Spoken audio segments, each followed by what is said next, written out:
एक क्वेश्चन करते हैं सब है ना, जब तक सारे बच्चे आ रहे। एक हमें प्रश्न दिया हुआ है,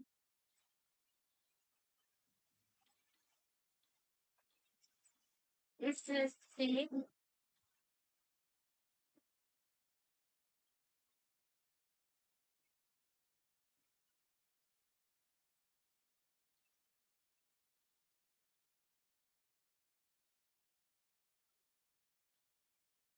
बंद प्रश्न से बाहर आने वाले और उसमें अंदर जाने वाली फ्लक्स को चित्र में दिखाया गया है। बंद प्रश्न द्वारा परिबद्ध आवेश बताना हमें।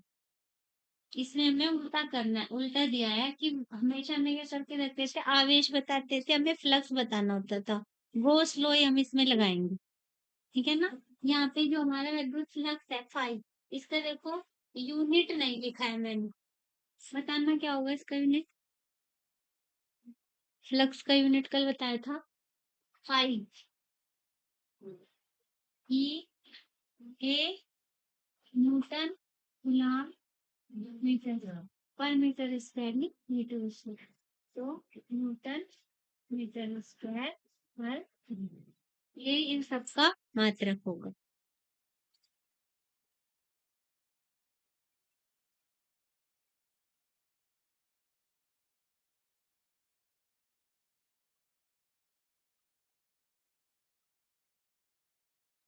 इस पृष्ठ में कुछ फ्लक्स बाहर को जा रहा है, कुछ फ्लक्स अंदर जा रहा है।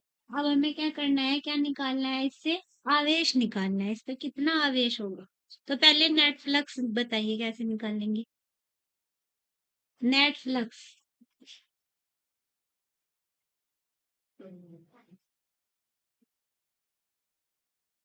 जो किसी भी पृष्ठ के अंदर प्रवेश करता है उसको हम निगेटिव साइन के साथ लेते हैं, और जो बाहर निकलता है फ्लक्स उसको पॉजिटिव साइन के। तो वही यहाँ पे लगाएंगे 20 + 30 + 10 - 15 कितना हो गया ये 60 - 15, तो ये आ गया 45 न्यूटन मीटर स्क्वायर प्रति मिनट। अब हमें क्या निकालना, क्यों निकालना भाई, हमने पढ़ रखा फाई = Q/ε0, तो क्यू क्या आ जाएगा फाई एप्सिलॉन नॉट। तो फाई की वैल्यू 45 एप्सिलॉन नॉट की वैल्यू रख सकते हैं हम 8.85 × 10⁻12, उसको आप रख के इसकी वैल्यू निकाल सकते हैं। या 45 एप्सिलॉन नॉट के भी ऑप्शन में वही दिए हुए हैं 4 ऑप्शन। एक क्वेश्चन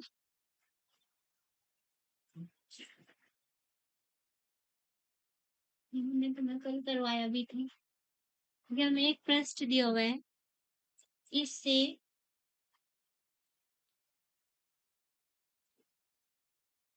ऊपर a/2 डिस्टेंस से एक आवेश रखा है Q, इसकी भुजा A है, इससे गुजरने वाला फ्लक्स बताने में। कल कराया था मैंने एक क्वेश्चन, पता है कुछ घर जाके नहीं किया। पहले इसको पूरा बनाओ, इसे पूरा बनाओ, इसको क्यूब क्यूब बना दो एक, हम इसको घन बनाएंगे।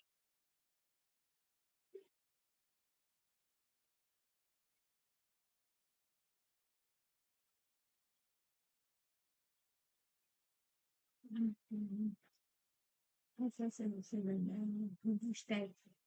नहीं, दोबारा से ड्रॉ करेंगे फिर। आ जाओ बस।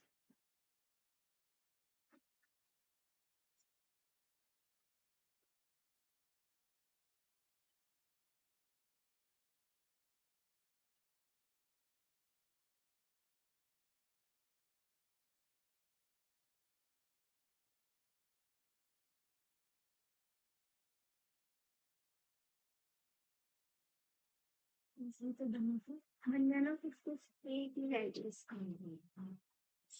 इस टाइप से बनेगा ये, क्यों इसके बिल्कुल सेंटर पे आएगा।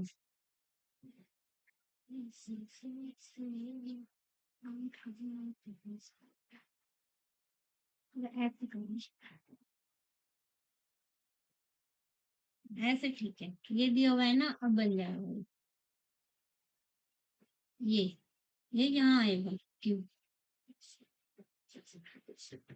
ये क्यों अब यहाँ आ जाएगा, इस वाले पृष्ठ पे रखा था ये, नीचे वाले पृष्ठ पे। पहले हमें खाली ये दिया हुआ था, अब हमने इसको ड्रॉ कर लिया ना, एक क्यूब बना दिया यहाँ। तो अब इस क्यूब के अंदर क्यों आवेश रखा है, तो इससे निकलने वाला फ्लक्स कितना हो जाएगा, क्यू अपॉन एप्सिलॉन नॉट। और क्योंकि हमें एक पृष्ठ से बताना, जो हमें दिया गया पृष्ठ था ये वाला, हमें तो इसी से बताना है ना कितना है, यहाँ रखा था ये। तो टोटल क्या है, क्यू अपॉन एप्सिलॉन नॉट, और एक पृष्ठ से कितना आएगा, हाँ क्यू अपॉन 6 एप्सिलॉन, ये आएगा इसमें, एक किसी एक फीस। आगे समझ बात, तुमने घर जाके किया नहीं भाई क्वेश्चन ना। चलो आगे पढ़ते हैं, आज हमें पढ़ना है गॉस लॉ के applications.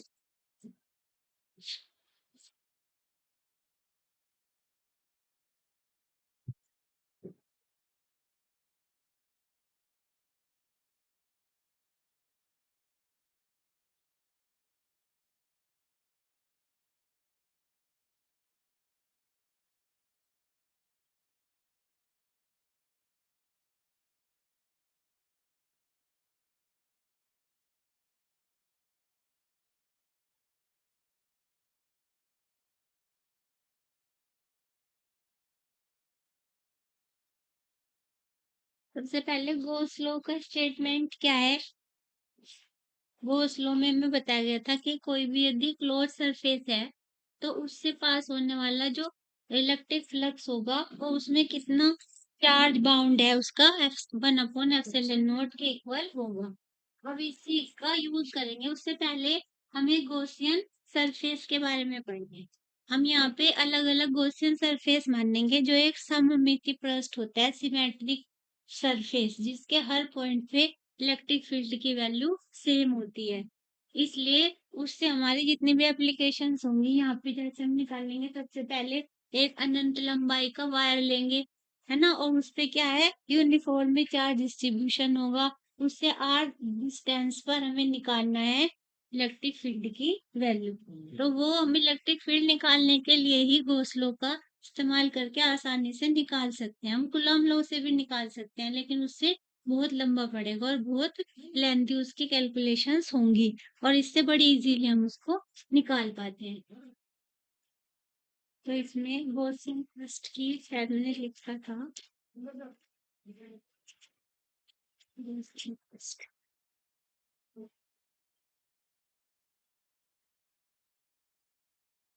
Gaussian surface should be symmetric about charge और चार्ज डिस्ट्रीब्यूशन, इसको जरूर लिख लो, ये कुछ क्वालिटी है।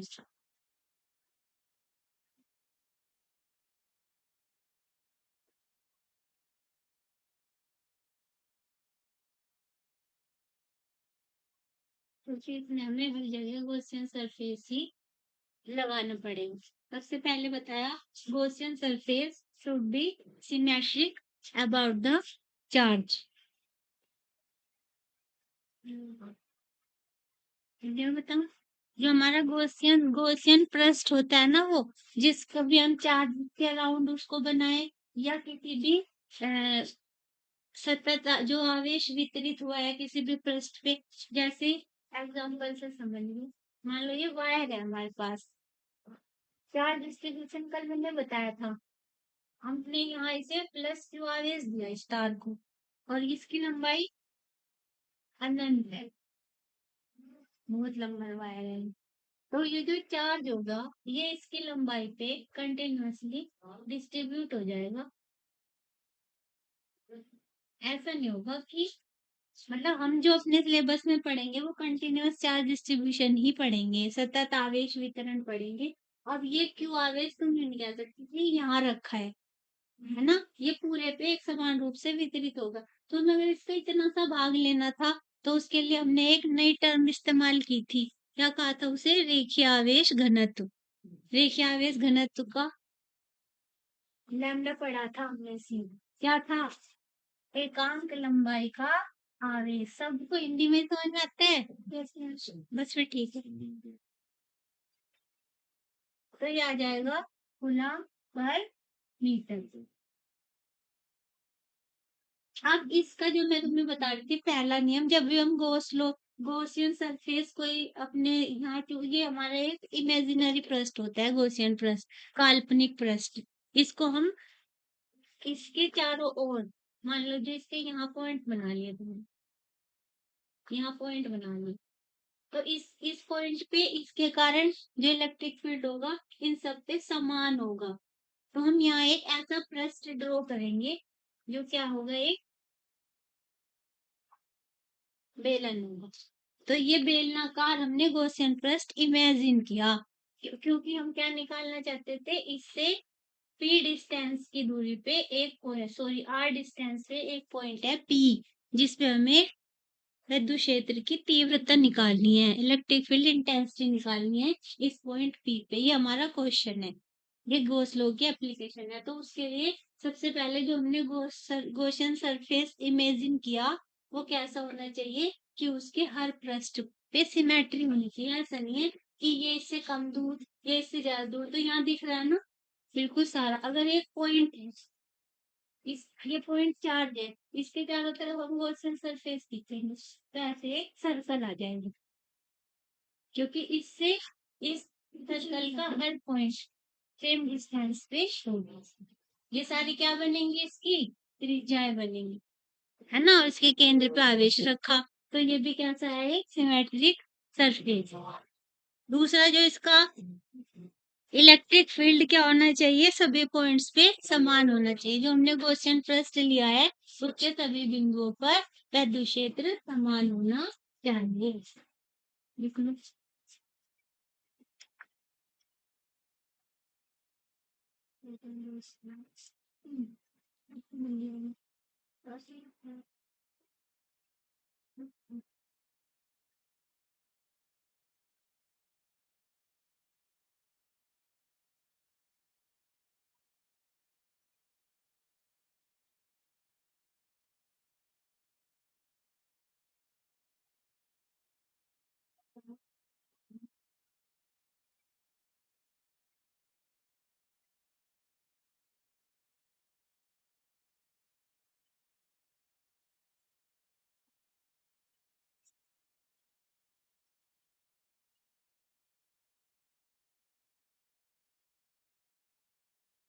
गॉसियन सरफेस के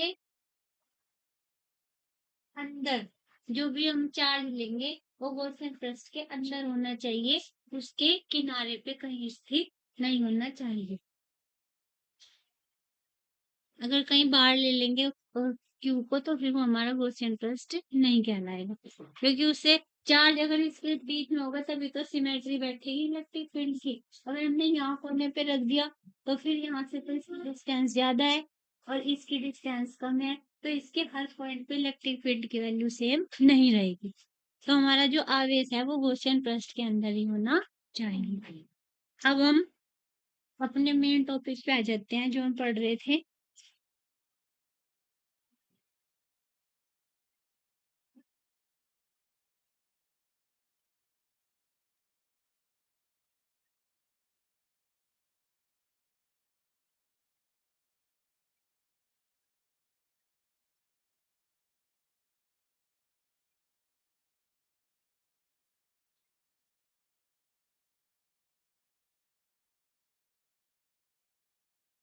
अनंत लंबाई के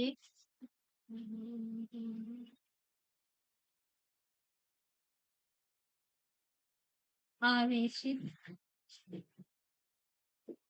तार के कारण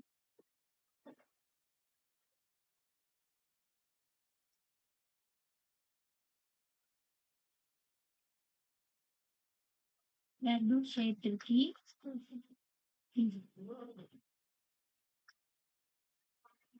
ये हम किसका उपयोग करके निकालेंगे? Gauss law.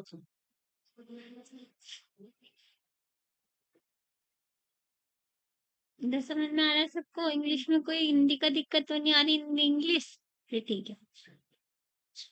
अब हमने क्या किया, एक समान रूप से या एक समान रूप से आवेशित एक तार लिया जिसकी लंबाई अनंत है, और उस तार की यहाँ से एक तरीके से हमने एल लंबाई का इस तार से हमें आर डिस्टेंस पे एक बिंदु फील लिया जिसपे विद्युत क्षेत्र की तीव्रता ज्ञात करनी।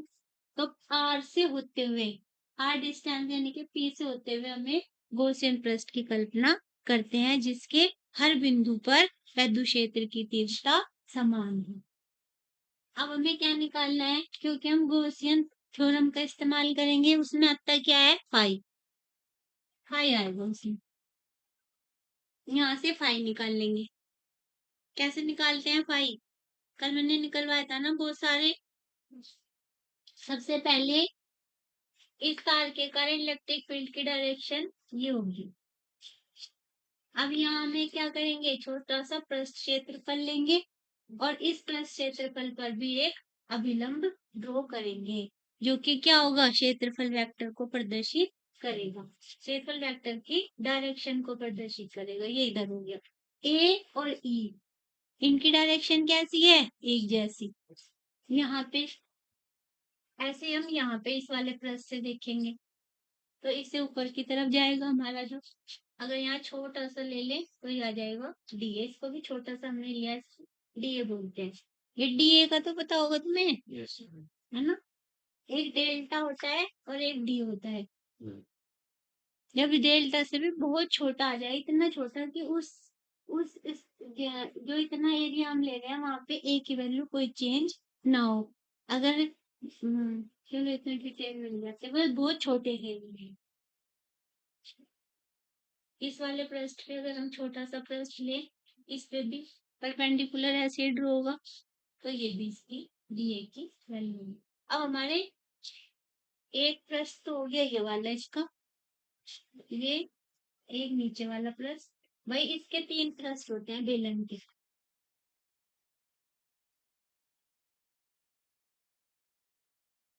कौन कौन से? बेलनाकार पृष्ठ कौन सा? ये वाला जो हमें सीधा दिख रहा, ये बेलनाकार पृष्ठ होता है इसको।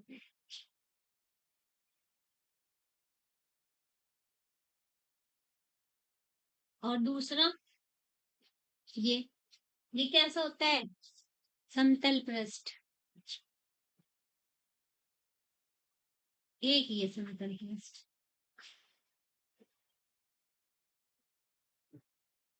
अब इन तीनों पृष्ठ से मिलके ये बेलन बना, इसको वक्राकार बोल दो।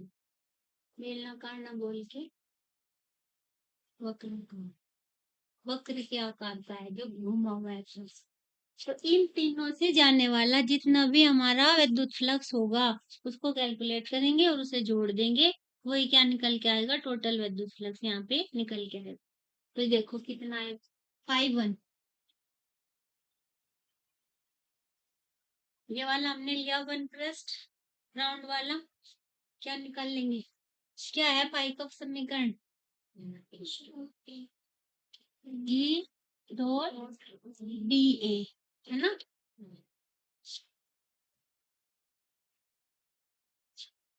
इसका क्लोज इंटीग्रेशन लेंगे अगर हम पूरे सरफेस के लिए ले रहे हैं यहाँ पे, तो ये आ जाएगा ई डॉट डी ए। क्या आएगा? Integration of e d A cos theta. Theta कितना होगा यहाँ? 0 क्यों होगा? 180 क्यों होगा? 90 क्यों होगा? 0 होगा। कितने बच्चे कह रहे 0 होगा?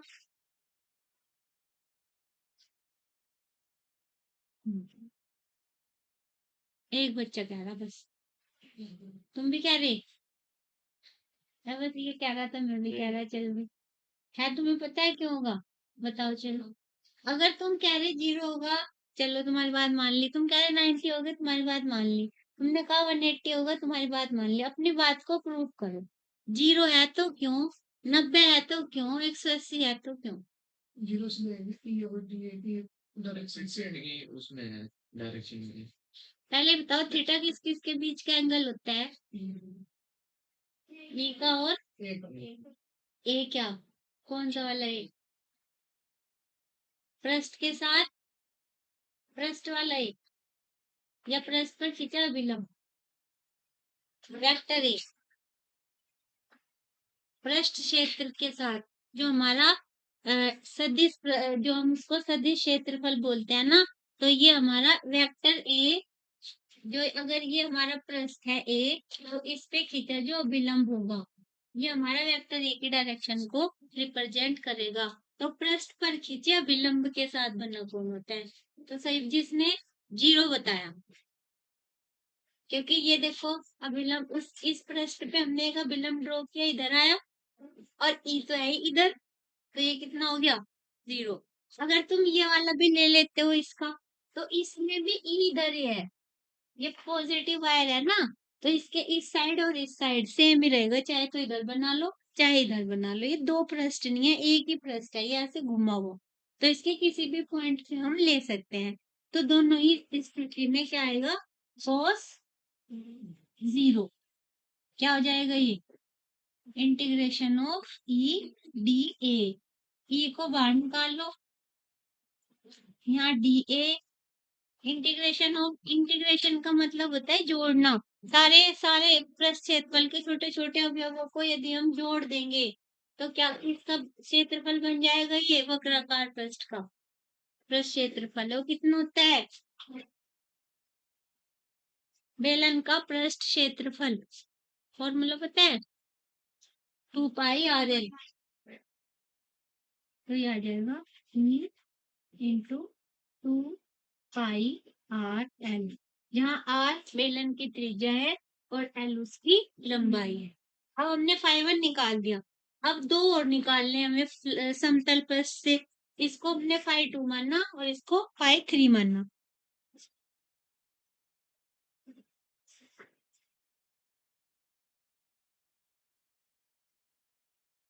φ2 φ2 में भी क्या होगा? Integration of E dot d, close integration e dot d a, e d a cos क्या लिखो यहाँ? थीटा की वैल्यू, थीटा कितना है? 90 है, 0 कोई कह रहा है 90, कोई कह रहा है भाई ये डीए की वैल्यू, डीए की डायरेक्शन होगी और ये ई की डायरेक्शन होगी, तो 90 ही होगा यहाँ। 90 कोस 90 का मान कितना होता है? 0। ये हो जाएगा 0। तो φ2 हमारा आ गया 0। φ3, φ3 में देखो कैसे लगाएंगे, यही वाला फॉर्मूला इस वाले पृष्ठ पे भी। जब हम अभिलंब खींचेंगे, पृष्ठ ये हमारा पृष्ठ क्षेत्रफल दिया, इसमें छोटा सा पृष्ठ क्षेत्रफल लेके अभिलंब ऐसे आएगा ना, तो हम ऐसे ही ड्रॉ करेंगे उसे नीचे को। सीधा तो हम दिखा नहीं सकते। और ये इधर है हमारा ई, ये इधर है हमारा डी ए। एंगल कितना? 90 डिग्री। 90 का मतलब 0, तो ये φ3 भी कितना आ जाएगा? 0। समझ में आ गया सबको? φ3 कैसे 0 है? अब टोटल कर दो सारे का।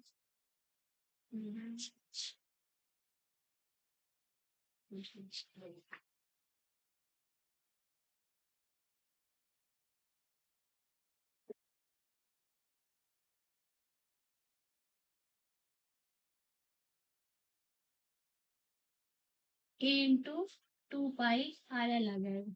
ये ए इंटू 2πr l, बस एक ही तो वैल्यू है, बाकी तो दोनों 0 ही है। यहाँ से रफ कर दो इसे। शव ऑफ। मैम ये वक्र समतल और ये भी समतल पृष्ठ, ये वाला नीचे वाला।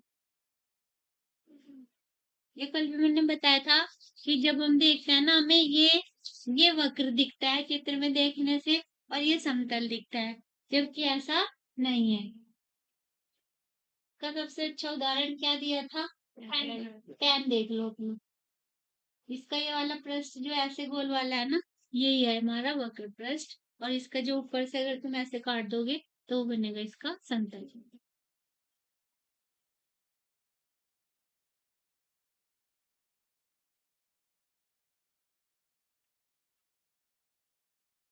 कितना आ गया? E into 2 pi R L। इसको हम इक्वेशन नंबर 1 अगर रख दें। अब हम गॉस लॉ से देखते हैं। गॉस लॉ में क्या बताता है? फाई इज इक्वल टू किसी भी पृष्ठ से गुजरने वाला जो फ्लक्स होगा वो कितना होगा? Q upon epsilon not. इस फाई इन दोनों को इक्वल रख दो, क्या आ जाएगा? Q upon epsilon not is equal to E into 2 pi R L। अब यहाँ से E निकालना है हमें। E क्या हो जाएगा? Q upon 2 pi R L epsilon. अब ये जो है हमारे पास एक टर्म Q अपॉन L, क्योंकि यहाँ पे हम क्यों नहीं रख सकते ना, क्यों तो हमें पता ही नहीं टोटल कितना है। हमें केवल कितना लेना, इस लंबाई का आवेश लेना है। तो यहाँ पे इस टर्म को, ये जो हमारे Q और L आई यहाँ पे, इसको क्या रख देंगे? क्या है ये? Q अपॉन L, रेखीय आवेश घनत्व है ना, तो इसको हम लिख देंगे लैम्डा। अब इसमें से ये टर्म हटा के यहाँ लिख देंगे लैम्डा। अब ये आई हमारी E की value. E is equal to lambda upon 2 pi R epsilon not. जैसे ऐसे लिख दो एप्सिलॉन नॉट R। इसकी डायरेक्शन क्या है E की? किधर को है ये E? छड़ से बाहर की ओर, है ना, छड़ से दूर की ओर। अगर ये निगेटिवली चार्ज होती तो छड़ की ओर आ जाता, क्योंकि E की डायरेक्शन वो होती है जिधर पॉजिटिव चार्ज मूव करता है। इसमें से एक और बात पता चल रही कि जो हमारा E है, lambda constant, 2 constant, pi constant, epsilon not constant, R बचा, तो ये R के व्युत्क्रम अनुपातिक होते हैं। एक सीधे समतल, सीधे तार के कारण, अनंत लंबाई के सीधे तार के कारण, अगर हम उसके पास चुंबकीय क्षेत्र की तीव्रता वैद्युत क्षेत्र की तीव्रता लेते हैं, तो ये R जितना ज्यादा होगा उतनी E की वैल्यू कम हो जाएगी। यानी कि तार के पास वैद्युत क्षेत्र की वैल्यू ज्यादा होती है और दूर जाने से उसकी वैल्यू कम होती जाती है। इसके बाद आया हमारा अगला, उतार लिया सबने से? उतार लो।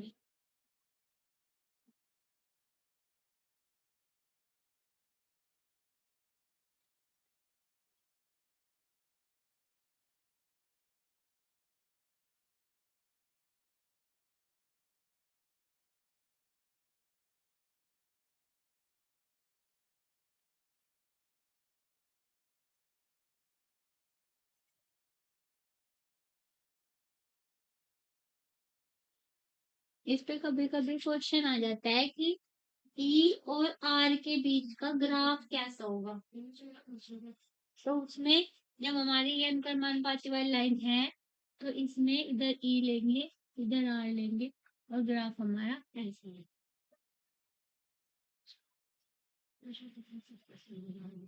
वो सारे ग्राफ दे के रखेंगे।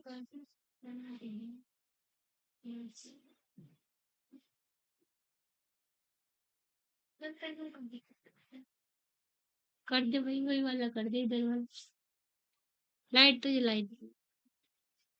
ये है तो इसी से आ जाएगी, बस जितनी हवा आएगी।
समतल आवेशित चादर के कारण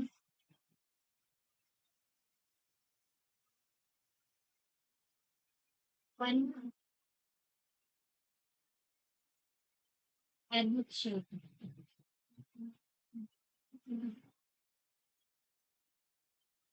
इसमें मैं क्या दे दी, एक शीट दे दी, जैसे कि एल्युमिनियम की शीट देखी होगी तुमने, जो दरवाजों पे लगाते हैं शीट, वो केवल 2 डायमेंशनल है वो शीट।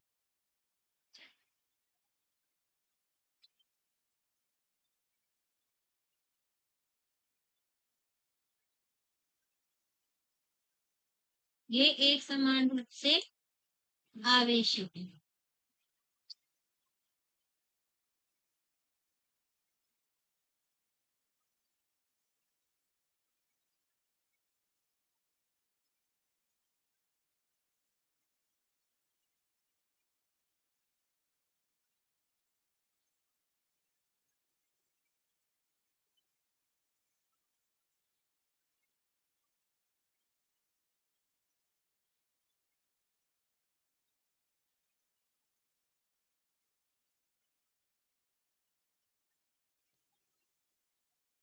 अब इस चादर पे आवेश जो है एक समान रूप से फैला हुआ है। अब यहाँ पे भी हम ये नहीं कह सकते कि आवेश किसी एक जगह पे स्थिर है ना, क्योंकि पूरे शीट पे फैला हुआ है आवेश। तो यहाँ क्या लेंगे आवेश को दिखाने के लिए, यहाँ पे अगर हमें एक पर्टिकुलर जगह का आवेश देखना है तो उसके लिए क्या यूज करेंगे, सतत आवेश वितरण में हमने पढ़ा था आयतन आवेश घनत्व, है ना, रेखीय आवेश घनत्व और पृष्ठ आवेश घनत्व। तो ये एक पृष्ठ है, रेखीय तो हम ले नहीं सकते यहाँ, और ना ये वॉल्यूम है ना आयतन वाला ले सकते, तो यहाँ हम क्या लेंगे, पृष्ठ आवेश घनत्व। तो जब भी हम आवेश की बात करेंगे यहाँ, तो ये किसकी बात करेंगे, पृष्ठीय आवेश घनत्व, जिसको सिग्मा से प्रदर्शित करते हैं। सिग्मा बराबर क्या होता है, एकाक क्षेत्रफल पर आवेश, उसका क्या मात्रक होगा, कूलम पर मीटर स्क्वायर। अब इसके कारण इससे कुछ दूरी पे मान लो यहाँ ये चादर ऐसे है, जैसे ये, इसकी तो फिर भी मोटाई है, बहुत पतली है, पेपर जैसे होगा, ये हमने एक चादर ले ली, ठीक है, इससे इधर और इधर दोनों तरफ सेम ही पॉइंट्स आएंगे, तो एक पॉइंट इधर ले लो, एक पॉइंट इधर ले लो, ये मान लीजिए पी हमने इधर ले लिया और एक इधर पॉइंट ले लिया पी डैश। तो इससे आर डिस्टेंस पे हमने 2 पॉइंट ले लिए,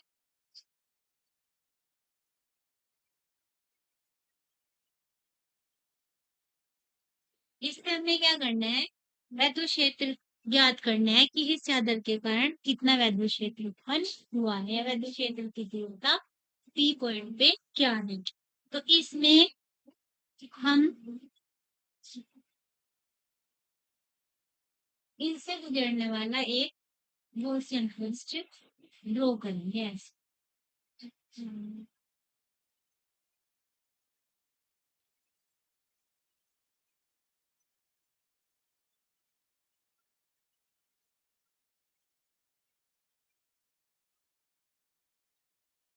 एक बेलनाकार गॉसियन पृष्ठ हमने इसमें से ड्रॉ किया जो इस चादर से होते हुए आर पार निकल गए। इस पृष्ठ से ये इसका क्षेत्रफल इस पृष्ठ का ए है और इसकी डायरेक्शन क्या होगी? अगर हम इसमें से यहाँ छोटा सा एलिमेंट ले, इधर होगा ना डी, इसमें इधर होगा हमारा डी। अब ये जो हमारा क्या लिया हमने बेलनाकार पृष्ठ, इसके वही 3 पृष्ठ लेंगे, एक वक्रीय पृष्ठ और 2 समतल पृष्ठ। तो ये तो हो गए इसके समतल पृष्ठ और वक्रीय पृष्ठ ये वाला। इस पे और हाँ, इलेक्ट्रिक फील्ड की डायरेक्शन क्या है तो बताइए नहीं। ई की डायरेक्शन क्या होगी? बाहर की ओर उधर और यहाँ से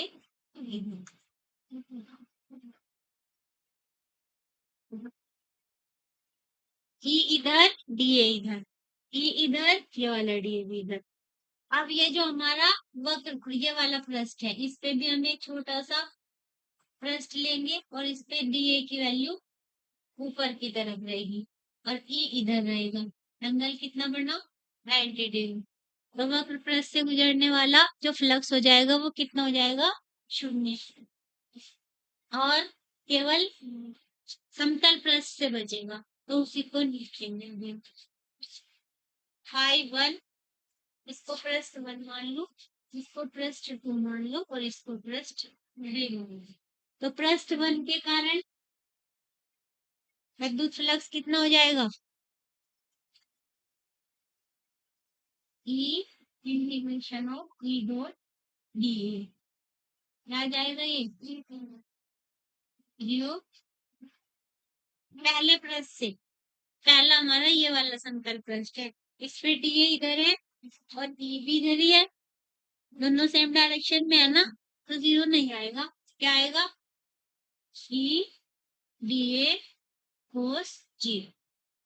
कोस की वैल्यू 0 आएगी, 90 नहीं। तो ये आ जाएगा हमारा ई बाहर निकालो, इंटीग्रेशन ऑफ डी ए बचा। और ये क्या है? इसके क्षेत्रफल को ए लिख लेते हैं, ई ए। पूरा पूरा जो ये गोल पृष्ठ है हमने इसको ए मानना है ना, यहाँ हमें यहाँ इसकी कोई त्रिज्या नहीं करनी। अब ऐसे ही दूसरे से भी निकलेगा,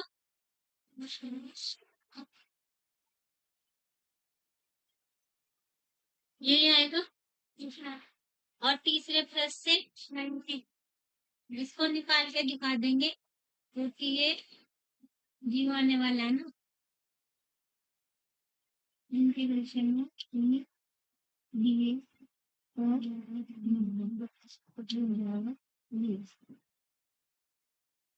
टोटल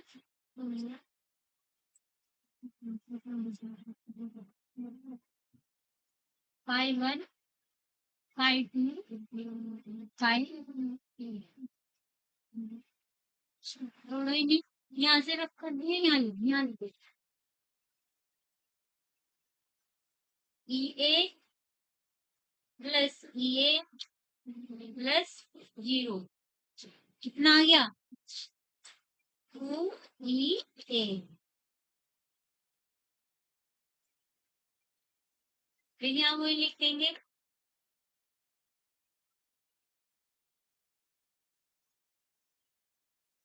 कोस के पढ़ने से हम जानते हैं कि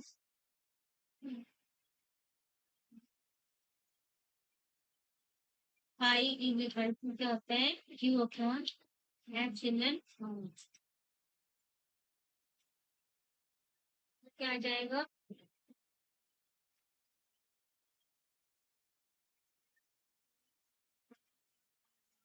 बराबर 2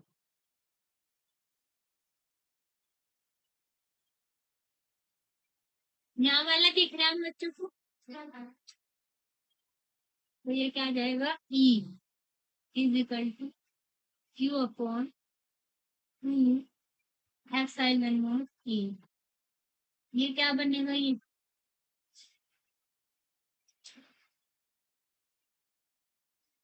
हाँ, पृष्ठीय आवेश घनत्व वहां लिख रखा देखो, सिग्मा।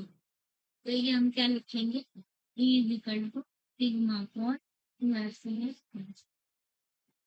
तो एक आवेशित समतल चादर के पास जो हमारा रज्जु क्षेत्र निकल के आया, वो कितना निकल के आया? सिग्मा अपॉन 2 एप्सिलॉन नॉट की डायरेक्शन क्या होगी? अगर हमारी चादर धनावेशित है तो चादर से दूर की ओर, और अगर ऋणावेशित है तो चादर की ओर।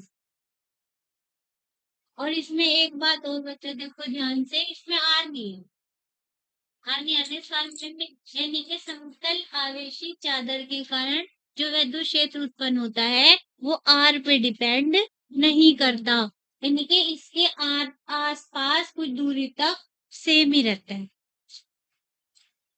ये बहुत क्वेश्चन पूछे जाता है कि ई जो है आर की पावर, ई का मान आर की पावर 0 पे डिपेंड करता है। किसमें? एक गोले के उत्पन्न सारे दे देंगे, एक समतल चादर से या अनंत लंबाई की क्या किससे? तार से। तो तुम्हें चादर वाला ऑप्शन ठीक करना है, इसमें भी है ये क्वेश्चन में। तो कैसे आएगा प्रॉपर में करते हैं।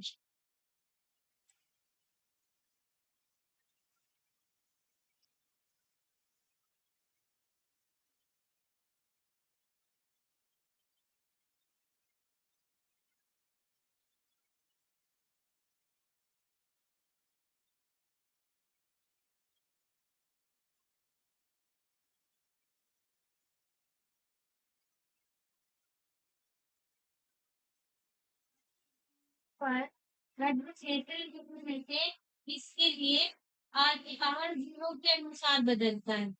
ये क्वेश्चन है। विद्युत द्विध्रुव के लिए, बिंदु आवेश के लिए, आवेशित अनंत समतल पट्टिका के लिए, या अनंत लंबाई का रेखीय आवेश। हम भी अनंत लंबाई का रेखीय आवेश है, बिल्कुल गलत है ये। अभी एक मैंने बताया आवेशित अनंत समतल पट्टिका के लिए, है ना? तो आर की पावर 0 पे डिपेंड करता है। इसी में ये अनोखी बात आई, इसलिए मैं तुम्हें बता दूं। और सब में तो आर आएगा ही। अब इसके कुछ एप्लीकेशंस आएंगे। ऐसे में दो चादर दे के रखेंगे, उनके बीच में विद्युत क्षेत्र की तीव्रता कितनी होगी, बाहर कितनी होगी, ये उतार लिया।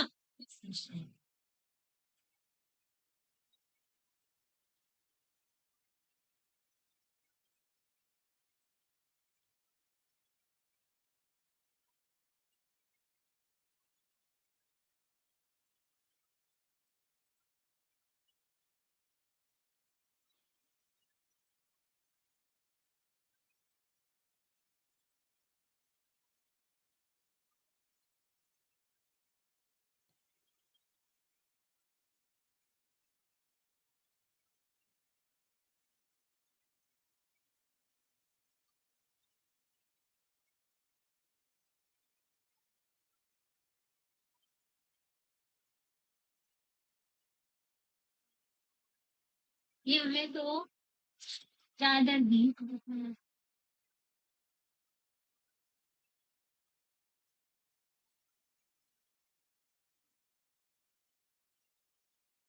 एक पे पॉजिटिव चार्ज, एक पे निगेटिव चार्ज।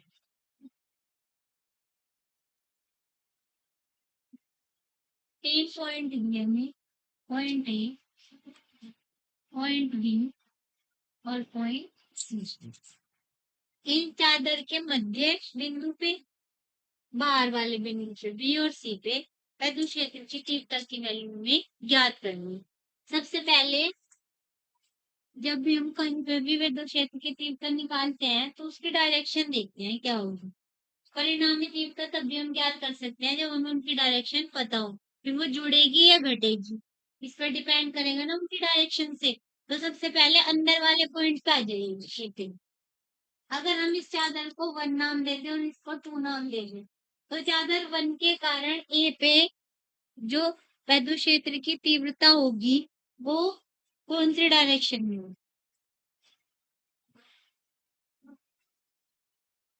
बाहर की ओर ऐसे ऐसे।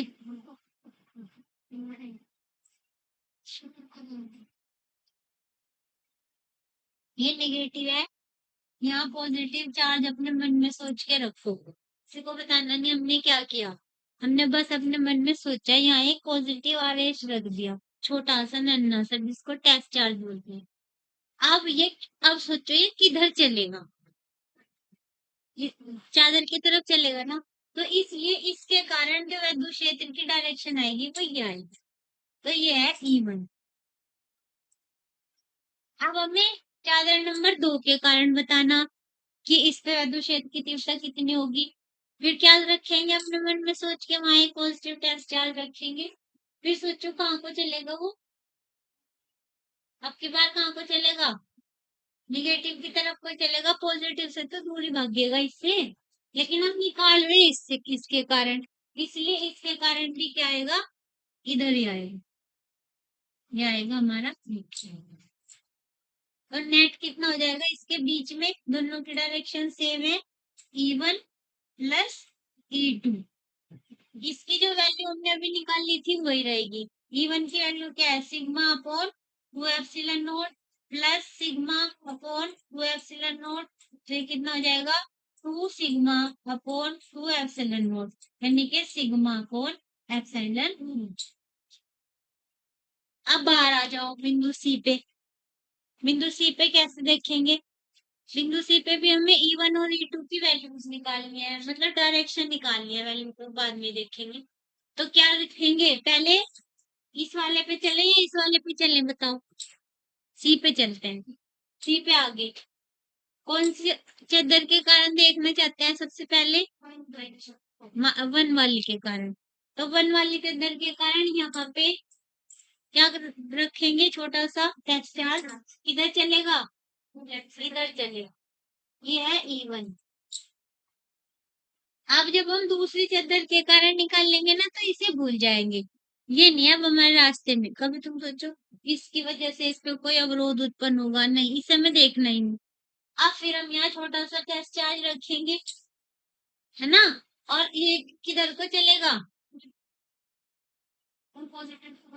ये पॉजिटिव है ना, इसलिए चद्दर यहाँ हमने टेस्ट चार्ज रखा पॉजिटिव। तो वो किधर चलेगा? इस चद्दर की तरफ जाएगा या इस चद्दर से दूर जाएगा? दूर जाएगा ऐसे।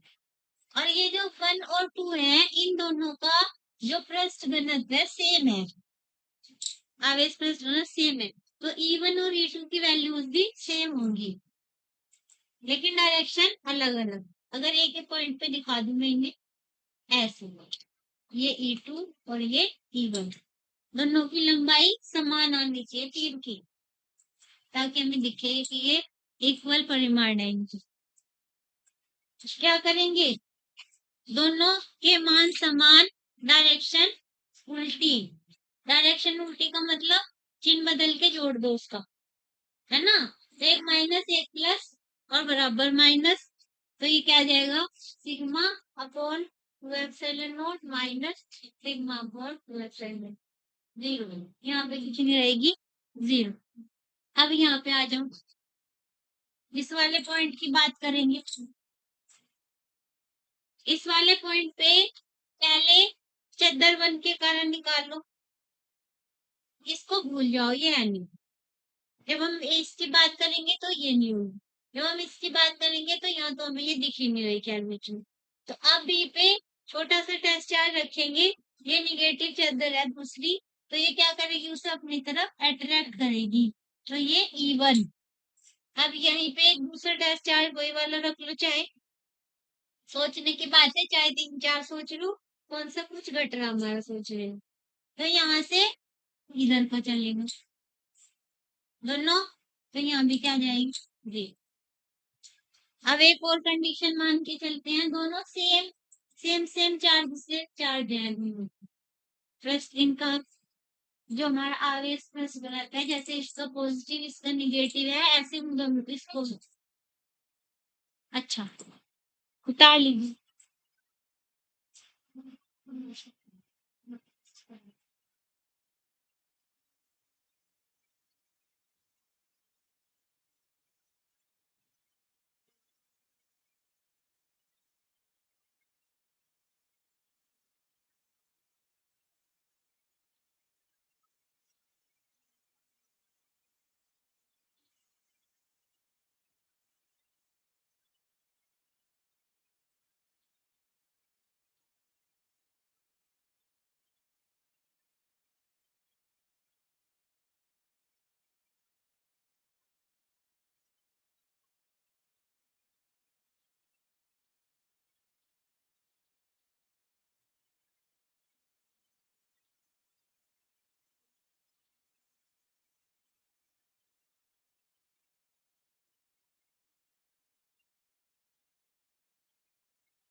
तब तक इन बच्चों ने उतारे हुए क्वेश्चन सुनेंगे।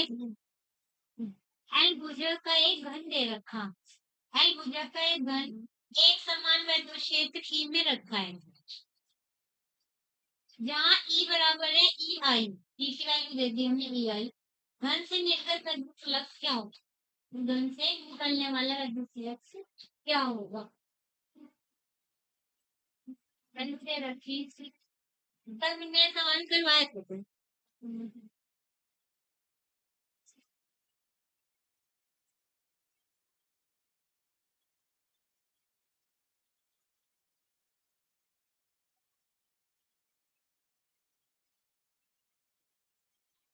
हाँ तो बढ़िया क्या खाली पड़ेगी, इस साल में याद दिला दी। आगे चलूं तालियां? ठीक है।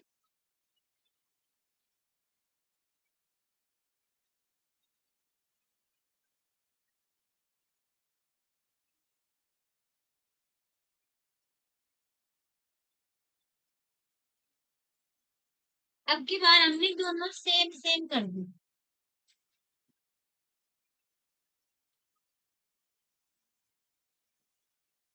दोनों चादर कैसी हैं? समान रूप से आवेशित हैं। यही काम होगा निगेटिव के लिए, यही काम होगा पॉजिटिव के लिए। आप चाहे तो अपनी चादर निगेटिव भी कर सकते हैं।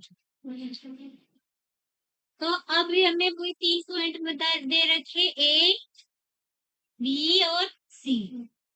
ए बी सी, इन पे हमें क्या निकालना है? वैद्युत क्षेत्र की तीव्रता ज्ञात करनी है, ए पे बी पे और सी। चलो बताओ ए पे क्या निकालेंगे? अब तो बिल्कुल अच्छे से बता दिया मैंने, अब आप बता सकते हैं। ए पे 0 हो जाएगी। बी पे कितनी होगी? बी पे भी 0। गलत है बिल्कुल, सारी जगह थोड़ी ना 0 आएगी। अपना टेस्ट चार्ज अपने दिमाग में दोबारा से बिठाओ और उसे घुमाओ, कहाँ कहाँ घूम रहा हो देखो। कहीं घूमना पसंद है उसे या एक जगह रहना पसंद है? देखो कहाँ घूमता है। जब हम यहाँ रखते हैं, ज्यादा नंबर 1 से सोचते हैं किधर को जाएगा, इधर नहीं। निगेटिव नहीं है, ये पॉजिटिव है, तो इधर को भगाएगा वो इसे। फिर इस वाली चादर से इस चार किधर जाएगा, इधर जाएगा। दोनों अपोजिट हो गए, तो यहाँ पे तो 0 आ गई। सही बताया बिल्कुल। अब बाहर आ जाओ, इस वाले पॉइंट पे मान लीजिए, तो यहाँ क्या आएगा? इसके कारण इधर और इसके कारण भी इधर, सही जुड़ जाएगा। तो ये कितना आएगा? Sigma upon epsilon. ऐसे ही यहाँ पे आएगा, इधर इधर सिग्मा अपॉन एप्सिलॉन। अगर हम माइनस की चादर लें तब भी यही रिजल्ट हमारे पास आने होंगे, यानी कि उस स्थिति में बाहर सिग्मा अपॉन एप्सिलॉन नॉट रहेगा और अंदर शून्य। अब अगला इसका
कर लिया सबने। अब ये क्वेश्चन सुनो ध्यान से। इस क्वेश्चन में बताया गया है कि आवेश का एक विन्यास दिया गया गोलीय गॉसियन पृष्ठ में दिखाया गया है। इसमें दो आवेश हमारे पॉजिटिव और नेगेटिव अंदर है और एक Q2 आवेश बाहर है। जब गोलीय पृष्ठ पर वैद्युत फ्लक्स की गणना की जाती है तो वैद्युत क्षेत्र किसके कारण से उत्पन्न होता है? वैद्युत क्षेत्र एक हमने पढ़ा था वैद्युत फ्लक्स। वैद्युत फ्लक्स किसके कारण से उत्पन्न होता है? जो अंदर होते हैं चार्जेस उनके कारण। तो अगर ये क्वेश्चन होता है वैद्युत फ्लक्स का तो वो इनके कारण है Q1 और Q2। दोनों एक Q1 प्लस है एक माइनस है तो 0 है। तो इससे गुजरने वाला वैद्युत फ्लक्स तो शून्य हो जाएगा। लेकिन इसने ये नहीं पूछा। इसने पूछा है कि वैद्युत क्षेत्र किस किसके कारण उत्पन्न होगा। तो वैद्युत क्षेत्र सभी आवेशों के कारण उत्पन्न होता है चाहे वो बाहर हो चाहे अंदर हो। तो तीनों के कारण आंसर आएगा। क्योंकि इससे भी मैंने बताया था ना कल, इससे भी फ्लक्स इससे भी विद्युत बल रेखाएं निकलेंगी ऐसे। लेकिन वो यहाँ से प्रवेश करेंगी यहाँ से बाहर निकल जाएंगी इसलिए बाहर वालों का कोई रोल नहीं होता फ्लक्स में। लेकिन वैद्युत क्षेत्र तो उनको होता ही है अपना क्योंकि ये आवेश है।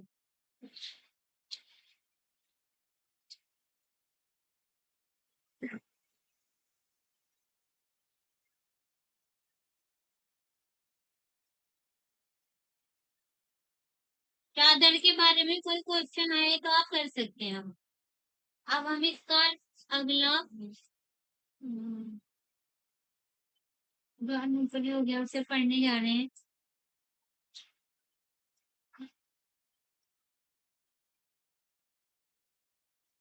आवेशित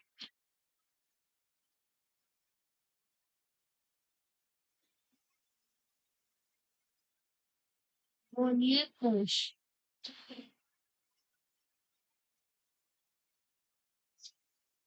ये इसमें हमें 4 तरह के क्वेश्चन बनाता है। एक कंडक्टिंग जो हमारा आवेशित गोला है वो चालक है और वो ठोस है। दूसरा वो गोला हमारा चालक है लेकिन खोखला है। खोखला आवेशित गोलीय चालक और सॉलिड आवेशित गोलीय चालक। तीसरा अचालक आवेशित खोखला गोला। इन तीनों के कारण सेम स्थिति रहेगी। जो चौथी स्थिति है उसमें ये कहता है कि ठोस गोला लेकिन नॉन कंडक्टिंग मटेरियल से बना हो। उसमें बस वो वाली कंडीशन अलग है बाकी तीन की सेम रहेगी। कौन कौन से की? चालक ठोस गोला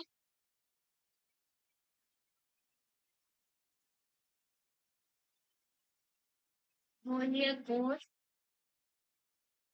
और अचालक गोलीय कोश। अचालक गोलीय कोश में भी जो उसके पृष्ठ पे आवेश देंगे तो वो पृष्ठ पे ही रहेगा। चालक में वो मूव नहीं कर सकता बस स्थिर हो जाता है जहाँ आपने रख दिया वहीं रखोगे। अब इसमें हम एक गोला बनाएंगे।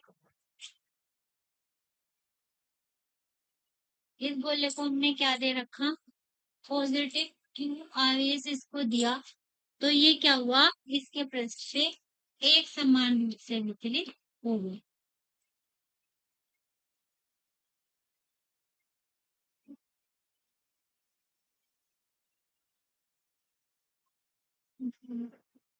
मान लीजिए इसकी जो त्रिज्या है वो आर है और इसका पृष्ठीय आवेश घनत्व सिग्मा कितना है, यू अपॉन ए।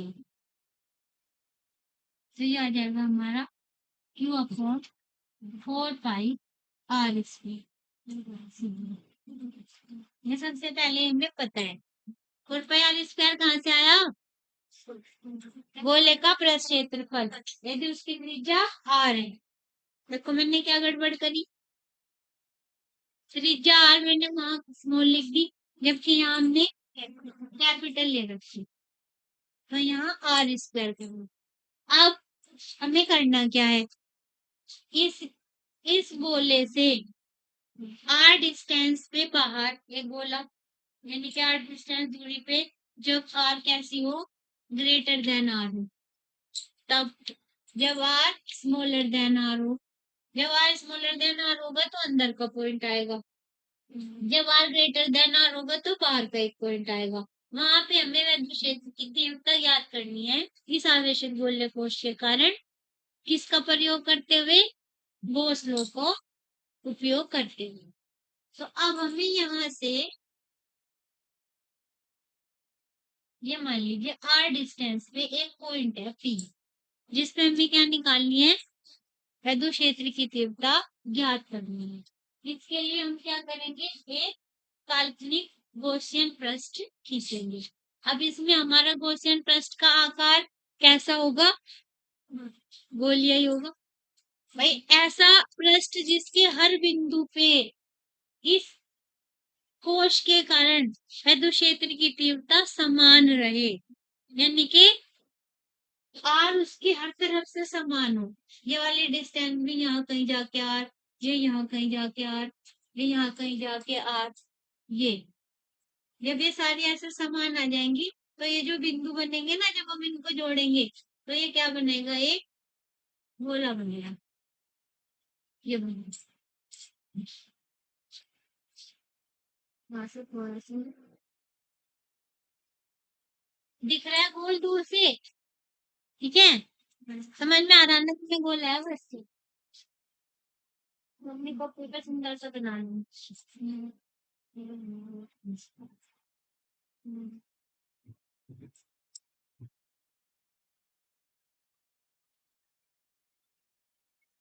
अब इसके कारण ये जो आवेश है, ये जो आवेशित गोलीय कोश है, इसके कारण जो हमारी वैद्युत क्षेत्र की तीव्रता होती है वो टेंजेंशियली आउटवर्ड समान के चलते हैं।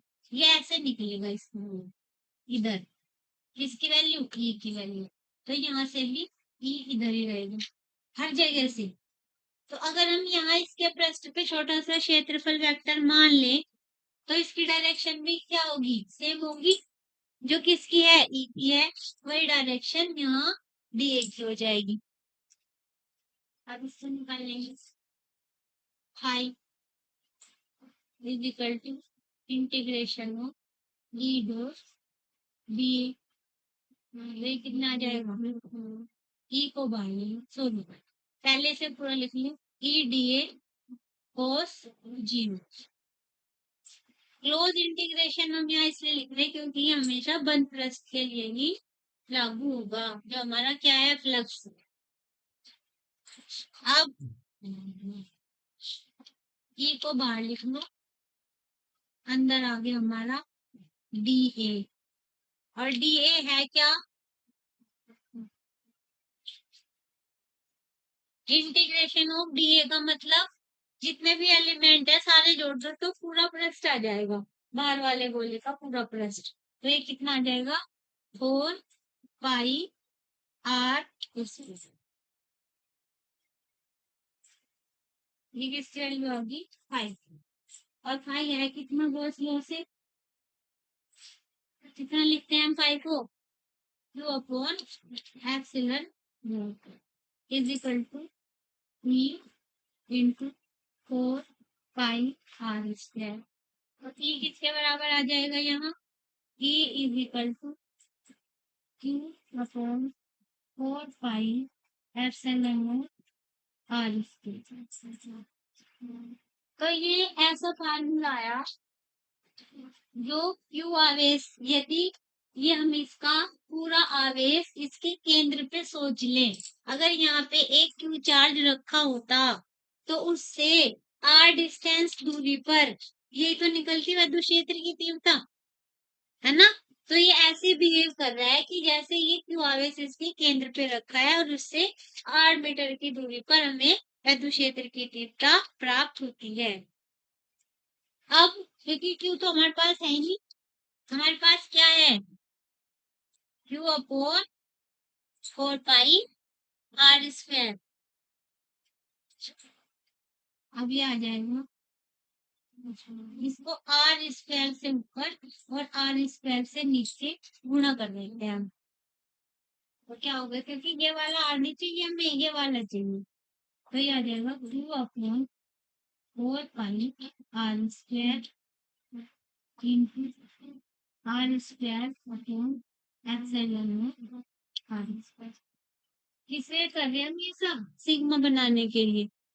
तो ये आ गया D is equal to sigma R square upon epsilon not.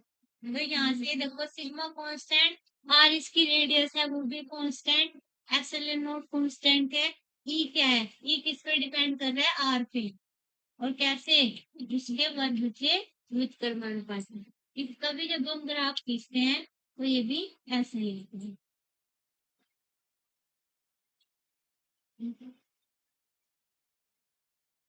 पहली कंडीशन जो हमने गोले से बाहर निकालनी थी वो हमारी निकली थी ई की वैल्यू।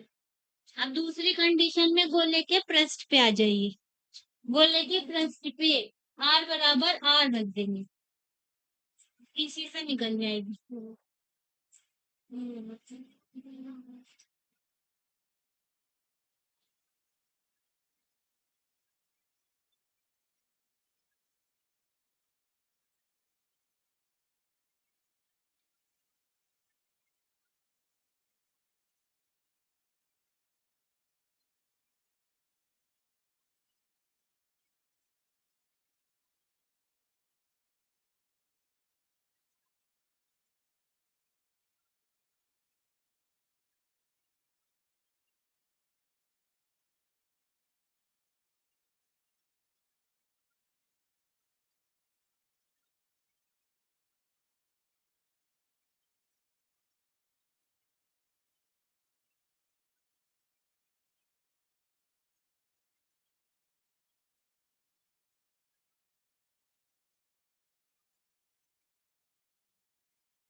दूसरा कंडीशन ये रब कर दू उधर से,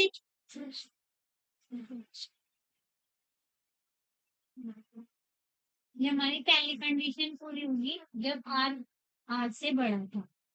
ई की वैल्यू भी लिख लीजिए, ई की वैल्यू आई थी हमारी 1/4 पाई एप्सिलॉन नॉट आर, है ना, जब आर बड़ा था आर से। अब R is equal to R, यानी कि गोले के पृष्ठ पर, गोले के पृष्ठ पे हमें कुछ नहीं करना, इसी फार्मूले में R is equal to R रखना। ई क्या आ जाएगा? Sigma upon epsilon. और अगर ये कंडीशन से लिखना चाहेंगे हम तो ये आएगा 1/4 pi epsilon not Q upon R square. यानी कि गोले के पृष्ठ पे आर पे डिपेंड नहीं कर रहा, ये वाला जो आ रहा है ना ये भी त्रिज्या है, ये कांस्टेंट होती है इसकी वैल्यू और मैक्सिमम होती है। अब इसके अंदर आ जाएंगे,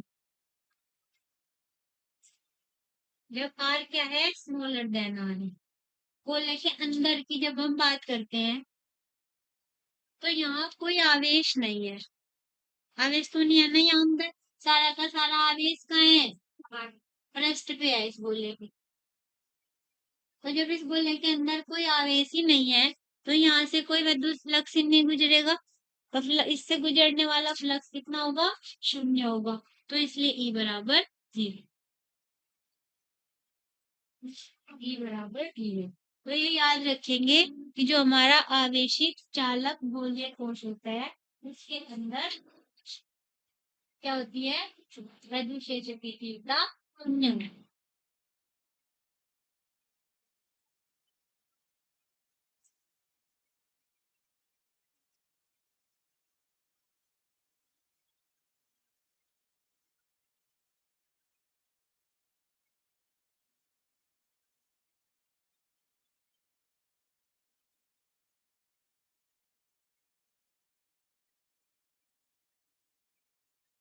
यहाँ से देखो हम एक ग्राफ बनाने जा रहे हैं ई में और आर में।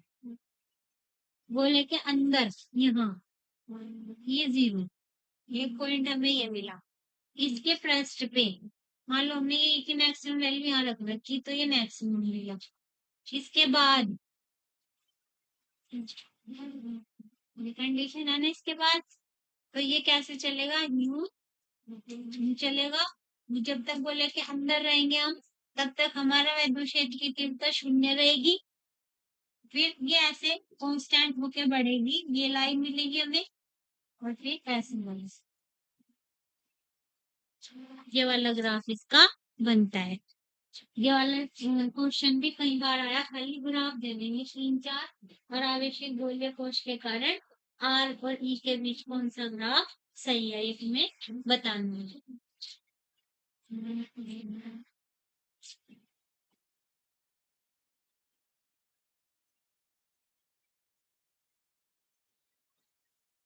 मेरे को ये वाला क्वेश्चन ऐसा ही दिया हुआ है ये सिर्फ।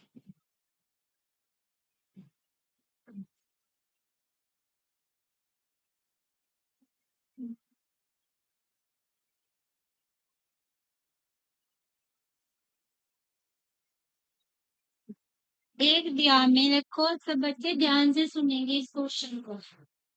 आर बराबर 20 सेंटीमीटर त्रिज्या का एक गोलीय चालक है। उस पे हमने 16 माइक्रोकूलम आवेश हमने उसे दिया है। गोले के केंद्र पर ई का मान बताइए। 3.6 × 10⁻⁶ 1.8 शून्य 0.9 × 10⁶ कौन सा आंसर सही होगा? बोलिए क्वेश्चन। सेकंड सेकंड का बताएंगे। मैंने क्या बोला था? मान बता दो। शून्य।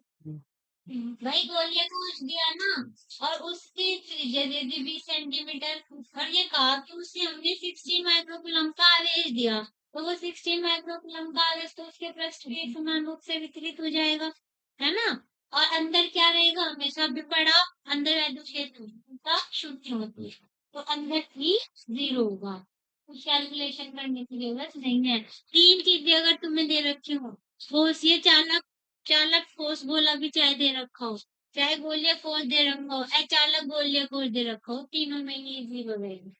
बस एक होता है जो हमारा ठोस गोला अचालक वाला होता है, उसमें विशिष्ट आयतन में आवेश वितरित होगा। उसके भी बाहर तो सेम आएगा यही, लेकिन उसके अंदर भी आवेश हो।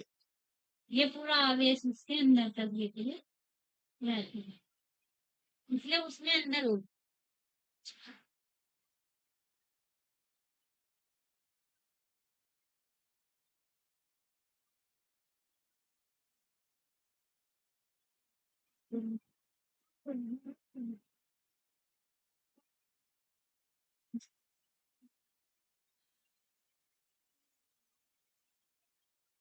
क्वेश्चन कर देखो, ये बहुत ज्यादा क्वेश्चन पूछा जाता है, बताया भी बच्चों को कई बार। 1 माइक्रोकुलाम और 5 माइक्रोकुलाम के दो आवेश हैं, वो एक दूसरे से 10 सेंटीमीटर की दूरी पे रखे हैं। इसे रख कर दो।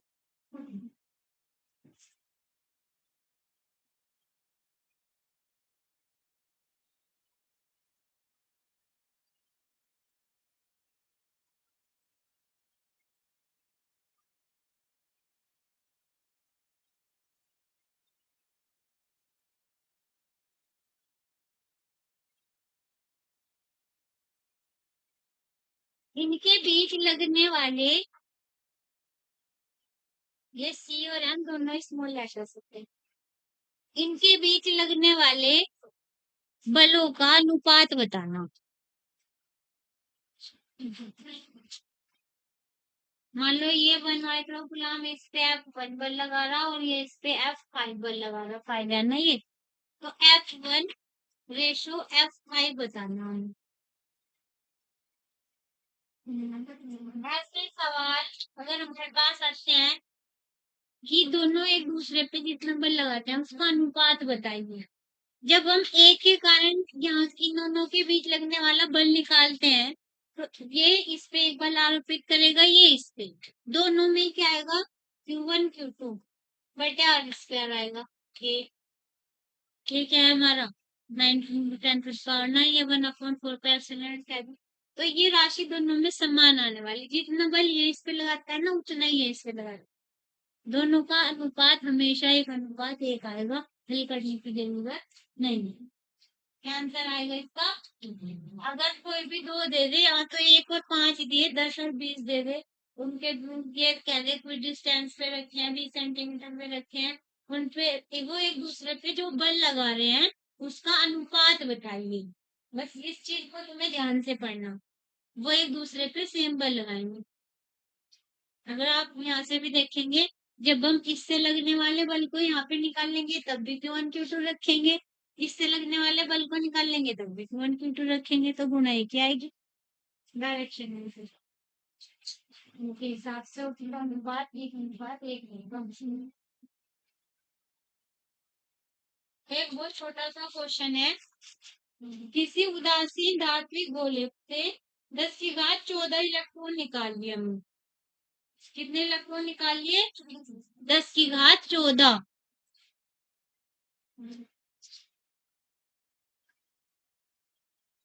तो अब बोले थे